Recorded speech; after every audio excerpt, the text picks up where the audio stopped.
बात कर लेते हैं विधानसभा के बजट सत्र की, क्योंकि आज प्रश्नकाल के साथ शुरू होगी सदन की कार्यवाही। जनहित से जुड़े मुद्दे विधायक उठाएंगे। तो ये बड़ी जानकारी आपको दे रहे हैं। आपको बता दें कि अनुदान की मांगों पर विचार और मतदान होगा। दलित महिला से दुष्कर्म मामले पर हंगामा संभव बताया जा रहा है। तो विधानसभा का बजट सत्र आज प्रश्नकाल के साथ शुरू होगी विधानसभा की ये कार्यवाही, और ऐसे में कई विभागों से जुड़े संबंधित सवाल जवाब यहां पर रहने वाले हैं। कुछ जनहित के मुद्दे उठाए जाएंगे। अनुदान की मांगों पर भी चर्चा रहने वाली है, और दलित महिला से दुष्कर्म मामले पर हंगामा संभव माना जा रहा है। तो आज सदन के अंदर बाहर विपक्ष उठा सकता है ये मुद्दा। ऐसे में आज सदन की कार्रवाई काफी हंगामेदार रह सकती है, ऐसी संभावना जताई जा रही है। तो ये बड़ी जानकारी आपको दे रहे हैं। अनुदान की मांगों पर विचार और मतदान होगा। जनहित से जुड़े मुद्दे विधायक उठाएंगे। दलित महिला से दुष्कर्म मामले पर हंगामा संभव, ये जानकारी मिल रही है। विधानसभा का बजट सत्र और सदन में अंदर बाहर जो है हंगामा हो सकता है। इस वक्त की ये बड़ी अपडेट आपको दे रहे हैं। आज प्रश्नकाल के साथ ही कार्यवाही शुरू होगी।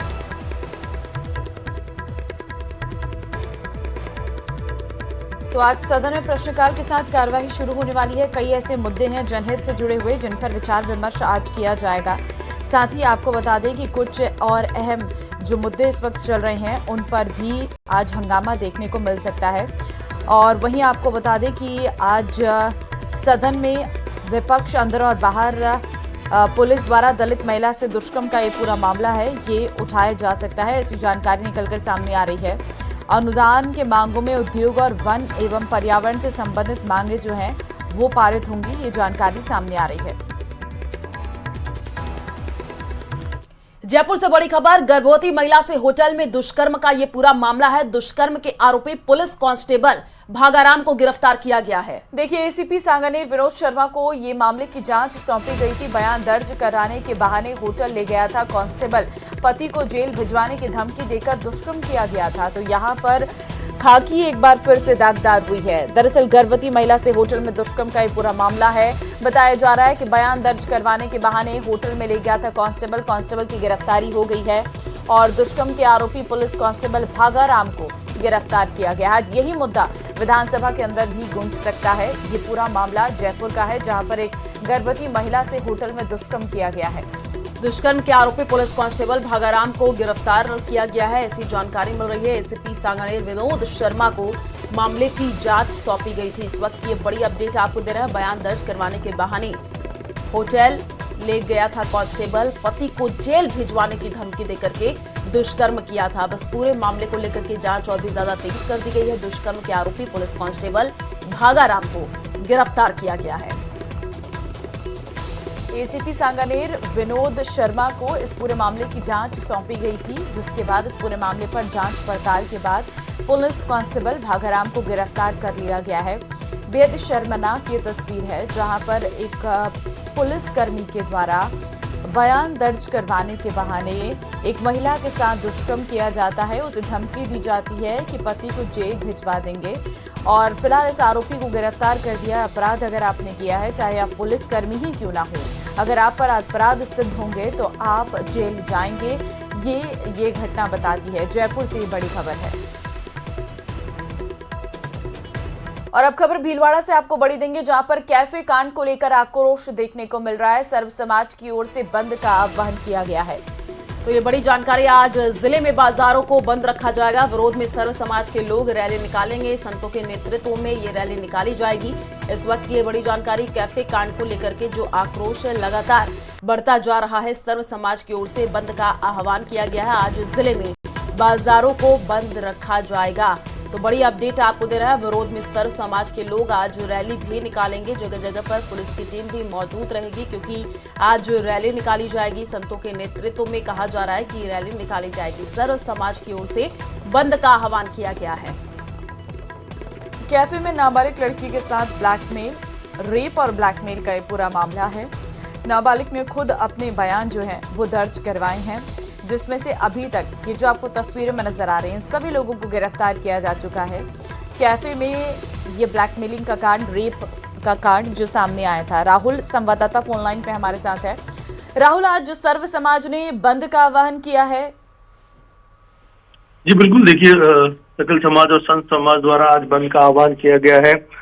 सुबह 8:30 बजे शहर के विभिन्न जगहों से निकलकर ये श्री गेस्ट हाउस पर एकत्र होंगे और उसके बाद ये एक महारैली के रूप में शहर के जो मुख्य मार्ग है श्री गेस्ट हाउस से वहां से निकलेंगे और शहर के जो मुख्य स्थान है दूधाधारी मंदिर, बड़ा मंदिर, भीमगंज थाना, गोलपुर चौराया आदि क्षेत्रों से निकलते हुए स्टेशन से होते हुए आजाद चौक होते हुए बजरंगी चौराहा, जो ये सूचना केंद्र चौराहा भी इसको कहा जाता है, 2 बजे तक वहां एकत्र होंगे और वहां पर इस भारी भीड़ को संत समाज संबोधित करेगा। एक तरीके से देखा जाए तो विशाल आक्रोश सभा का आयोजन किया गया है। कैफे कांड जैसे जो घटनाक्रम लगातार भीलवाड़ा में हो रहे हैं उसके विरोध में सकल समाज और संत समाज द्वारा आज बंद का आह्वान किया गया है। रैली भी निकाली जाएगी और उसके बाद सूचना केंद्र बजरंगी चौराहे पर एकत्र होकर आक्रोश सभा का भी आयोजन किया गया है।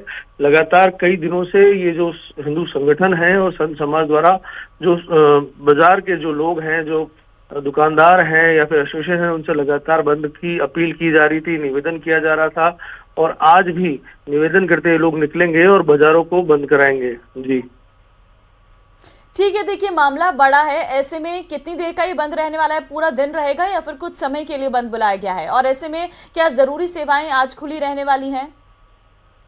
जी बिल्कुल, देखिए जो जरूरी है, जो मूलभूत सुविधाएं हैं, मेडिकल शॉप्स हैं, हॉस्पिटल्स हैं, ये इन पे कोई इनको बंद जबरदस्ती ना बंद किया जाएगा, ना बंद होंगे। और सुबह 8:30 बजे से लोग इकट्ठा होना चालू होंगे, जो कि 2 बजे तक एक सभा का आयोजन है सूचना केंद्र बजरंगी चौराहे पर। तो कहीं ना कहीं जो भीलवाड़ा है आज पूरे दिन बंद रहेगा और लोग अपने जो काम करते हैं, जो लोगों की दुकानें हैं, वो आज पूरे दिन बंद रहेगी। School college? जी बिल्कुल, देखिए स्कूल कॉलेज जो है जिनकी परीक्षाएं चल रही है या फिर जिनमें कोई जरूरी काम है वो अभी शुरू हैं, उनको बंद के अंदर नहीं लिया गया है। ठीक है, बहुत धन्यवाद आपका तमाम जानकारी देने के लिए राहुल। तो सर्व समाज की ओर से ये बंद बुलाया गया है, जिसका असर आज व्यापक तौर पर देखने को मिलेगा, क्योंकि स्कूल कॉलेज भी बंद रहेंगे, जहां पर परीक्षाएं सिर्फ वहीं खुली रहने वाली और आवश्यक सेवाएं जो हैं वो चलेंगी।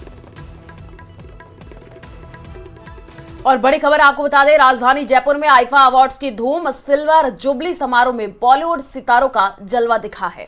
फिल्म और टीवी जगत की हस्तियों ने जोरदार परफॉर्मेंस दी है। CM Bhajanlal Sharma, deputy CM ने भी आईफा अवार्ड्स में शिरकत की। न्यूयॉर्क, लंदन, दुबई, अबुधाबी जैसे शहरों में जयपुर शामिल। सीएम की तरफ से कहा गया, सांस्कृतिक ऐतिहासिक धरोहर को दुनिया नई पहचान देगा। राजस्थान को $350 बिलियन अर्थव्यवस्था बनाने का लक्ष्य है। तो सीएम भजनलाल, डिप्टी सीएम ने शिरकत की तस्वीरें भी आपको टीवी स्क्रीन पर दिखा रहे हैं। आईफा सिल्वर जुबली समारोह का जो है आयोजन हुआ और आप देखिए कि किस तरीके से जो है पूरे बॉलीवुड कई बड़े सेलिब्रिटीज राजधानी जयपुर में नजर आए, गुलाबी नगरी में नजर आए। तस्वीरें जो देखने को मिली है, आप देखिए कि जोरदार परफॉर्मेंस दी गई है। फिल्म और टीवी जगत की हस्तियों ने जोरदार परफॉर्मेंस दी है। तो 2 तस्वीरें आपको टीवी स्क्रीन पर दिखा रहे हैं। पहली तस्वीर में सीएम भी आपको नजर आ रहे हैं, दूसरी तस्वीर में देखिए बॉलीवुड के तमाम बड़े सितारों से सीएम मुलाकात करते हुए दिखे। डिप्टी सीएम ने भी शिरकत की है। राजस्थान को $350 बिलियन अर्थव्यवस्था बनाने का लक्ष्य रखा गया है और इसी को लेकर के जो है आईफा इस बार जयपुर में ही आयोजित किया गया और तमाम बड़े सेलिब्रिटीज, फिल्म और टीवी जगत की हस्तियों ने जो है जोरदार परफॉर्मेंस दिया। तस्वीरें भी आपको टीवी स्क्रीन पर दिखा रहे हैं। तो सिनेमा के लिए शूटिंग का पसंदीदा स्थान बन गया है राजस्थान, मुख्यमंत्री की तरफ से कहा गया है।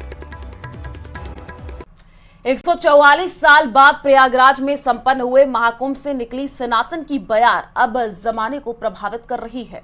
ये हम नहीं बल्कि बांसवाड़ा से आई एक रिपोर्ट कह रही है। पहले जहां रविवार को प्रार्थना होती थी, वहां अब रोज सुबह शाम आरती और घंटा घड़ियाल सुनाई दे रही हैं। देखिए रिपोर्ट।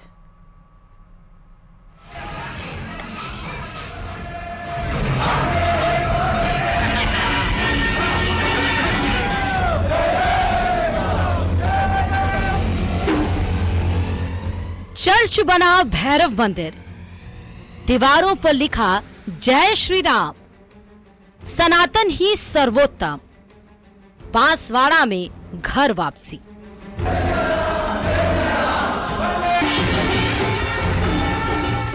आगे आगे पुलिस, पीछे पीछे गाजे बाजे के साथ चलती शोभा यात्रा, हाथों में भगवा ध्वज और महादेव के जयकारों से गूंजता वातावरण। लेकिन साधारण सी नजर आने वाली इन तस्वीरों की पीछे की कहानी असाधारण है, बेहद खास है। तस्वीरें बांसवाड़ा के सोडाला दूदा गांव की हैं, जिस मंदिर में रविवार को धूमधाम से भैरव जी की मूर्ति प्रतिष्ठापित की गई है। भक्त अपने आराध्य के स्वागत में झूम कर नाचे हैं।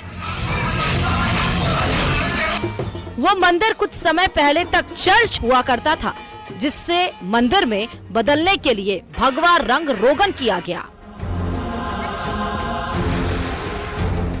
दीवारों पर जय श्री राम लिखा गया। मैं पहले हिंदू में था पहले, इसके बाद मैं धीरे धीरे फिर ये क्रिश्चियन में चला गया था। क्रिश्चियन में लगभग 30 साल रहा। 30 साल में रहा, फिर इस गांव के लोग लगभग 40-45 लोग हो गए थे। फिर हमारे एक पास्टर के जरा टक्कर होगी, इसमें मैंने ये बंद करवा दिया और 30 लोग वापिस मैंने तोड़ के हिंदू में वापिस ले आया। गौतम के मुताबिक उनके धर्म बदलने के बाद गांव में रहने वाले 45 लोगों ने भी अपना धर्म बदल लिया था। अब उनमें से 30 लोगों ने एक साथ फिर से हिंदू धर्म अपना लिया है। इस घर तोड़ दी है और बाकी की भी आगे की प्रोसेस। 3 थे, मैं भी आया था 1 महीना, मैं मेरा परिवार 5 थे, बाकी 1 महीना तक चला, फिर मैं हिंदू में वापस चला गया। सोडाला दूदा गांव के 30 परिवारों ने 6 महीने पहले एक कार्यक्रम में ईसाई धर्म छोड़कर फिर हिंदू धर्म अपनाया था। 20 फरवरी को गांव के लोगों ने स्वेच्छा से चर्च को मंदिर बनाने का फैसला लिया था। भैरवनाथ जी की मूर्ति गांव के गिरजाघर में स्थापना करने का निर्णय किया है। वो गांव उन्हीं का है, उन्हीं की जमीन है, उस पर वो गिरजाघर बना हुआ है। तो उन सब ने अपने आप को हिंदू घोषित करके यहाँ त्रिशूल दीक्षा कार्यक्रम में सब हिंदू के नाते आए थे। जहाँ पहले रविवार को प्रार्थना होती थी, वहाँ अब रोज सुबह शाम आरती और घंटा घड़ियाल बजाए जाएंगे। यह परिवर्तन इस क्षेत्र में ऐतिहासिक घटना के तौर पर सामने आया है। लेकिन 30 साल पहले ईसाई बने भोले भाले आदिवासियों की घर वापसी की वजह क्या रही है? कारण तो ये लोभ लालच देते हैं, उस हिसाब से आ जाते गांव के लोग। तो 30 वर्ष पहले उनका कोई कार्यक्रम हुआ धर्मांतरण का, वो अब आज के वातावरण को देखते हुए सब वापस अपने हिंदू धर्म में आ गए। घर वापसी करने वालों के मुताबिक उन्हें पैसों और दवाइयों का लालच देकर धर्म परिवर्तन के लिए प्रेरित किया गया था। लेकिन भोले भाले ग्रामीणों की स्थिति में कोई सुधार नहीं आया। एक ग्रामीण विनोद यादव घर वापसी की जो वजह बताते हैं, उससे शायद ही कोई इनकार करे। विनोद कहते हैं कि महाकुंभ में संगम की पवित्र धारा में डुबकी लगाते करोड़ों सनातनियों को देखकर गांव वालों ने सनातन संस्कृति की दिव्यता का अनुभव किया। दुनिया का सबसे बड़ा आध्यात्मिक उत्सव भोले भाले आदिवासियों को अपने घर लौटने के लिए विवश कर गया। साल में महाकुंभ मेला लगा था, उन्होंने वहां जाके देखा, लोगों की भीड़ देखी, वहां पर स्नान वगैरह किया, वापिस आए। उन्होंने समथिंग फिर विचार किया कि अपने सनातन धर्म में वापिस आ जाए, हिंदू धर्म जो भी। उन्होंने वापिस यहाँ से 30 परिवार थे, उन्होंने वापिस लेकर उन्होंने धर्म में अपने धर्म हिंदू में वापसी कर ली। आपको बताते चलें कि राजस्थान विधि विरुद्ध धर्म संपरिवर्तन प्रतिषेध विधेयक 2025 पेश किया जा चुका है। इसके कानूनी रूप लेने पर लव जिहाद या प्रलोभन देकर आदिवासी इलाकों में धर्म परिवर्तन कराने के मामले में सख्ती होगी। विधेयक में 1 से 10 साल तक जेल और 50,000 तक जुर्माने का प्रावधान है। न्यूज़ 18 राजस्थान के लिए बांसवाड़ा से आकाश शेठिया की रिपोर्ट।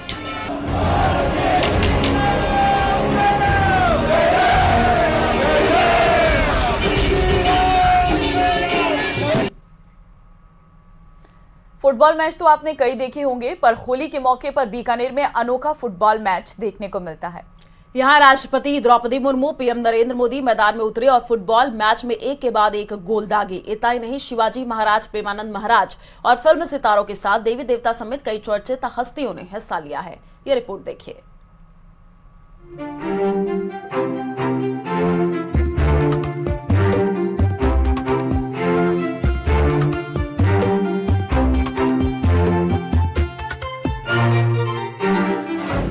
बीकानेर में अनोखा फाल्गुनिया फुटबॉल मैच। ये किरदार जो है वो भारत के राष्ट्रपति द्रौपदी मुर्मू जी का है और बीकानेर की होली तो अपने आप में जग फेमस है। होली तेरे दो ही ठिकाने, एक ब्रज दूजा बीकाने। देवी देवताओं के साथ उतरी भूतों की टोली। राष्ट्रपति मुर्मू और पीएम मोदी ने भी दागे गोल। शिवाजी महाराज के साथ प्रेमानंद महाराज।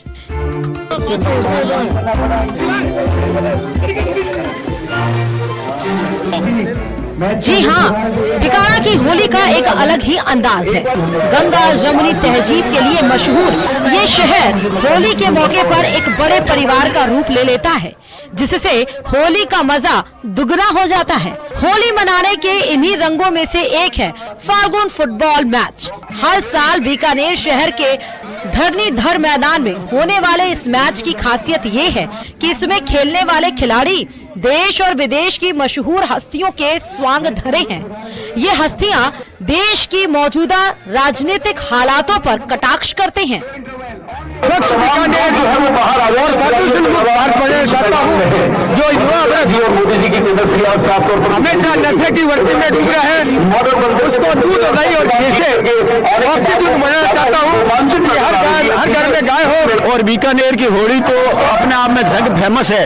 होली तेरे दो ही ठिकाने, एक ब्रज दूजा बीकाने। आज यहाँ तो भारत का जो वर्ल्ड कप चल रहा है वो सबसे इम्पोर्टेंट है। यहाँ बीकानेर का ये फाल्गुनिया फुटबॉल ये इम्पोर्टेंट है, इससे ऊपर कुछ भी नहीं है बीकानेर। होली के मौके पर शुद्ध मनोरंजन के लिए आयोजित होने वाले इस फुटबॉल मैच में शिरकत करने वाले खिलाड़ियों में वसुंधरा राजे, भूत फिल्म अभिनेता, राजनेता के अलावा कई प्रकार के स्वांग रचे गए। फाल्गुनिया फुटबॉल बीकानेर का आनंद है।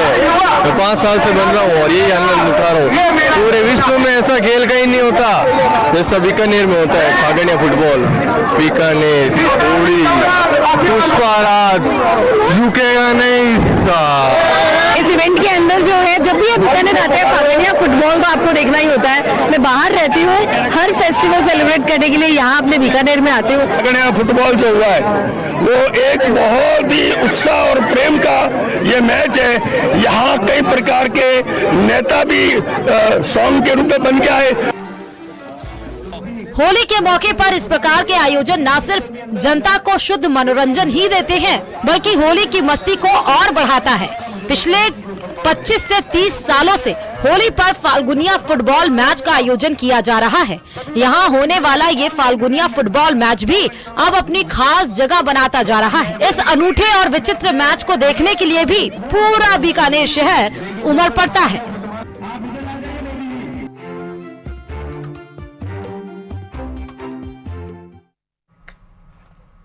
नागौर दौरे पर शिक्षा मंत्री मदन दिलावर ने बड़ा बयान दिया है। शिक्षा मंत्री ने कहा कि अगर बच्चों के 80 में 40 नंबर नहीं आए तो मास्टर साहब को फेल कर दिया जाएगा और इसके लिए रीटोटलिंग के साथ रीचेकिंग की व्यवस्था प्रारंभ कर रहे हैं। साथ ही परीक्षा में प्रश्न पत्र खंडवार अलग अलग बनवाने की व्यवस्था शुरू कर रहे हैं, जिससे कि पेपर आउट होने की संभावना नहीं रही। शिक्षा मंत्री मदन दिलावर का बड़ा बयान सामने आया है। विद्यार्थी 80 में से 40 नंबर अगर नहीं लाए तो मास्टर साहब को फेल कर देगी सरकार, ये कहा गया है। विशेषज्ञों द्वारा तैयार जो पेपर है वो अब करवाए जाएंगे। विद्यार्थी 80 में से 40 नंबर नहीं लाते हैं अगर तो मास्टर साहब को फेल कर देगी जो सरकार है, ये कहा गया शिक्षा मंत्री की तरफ से।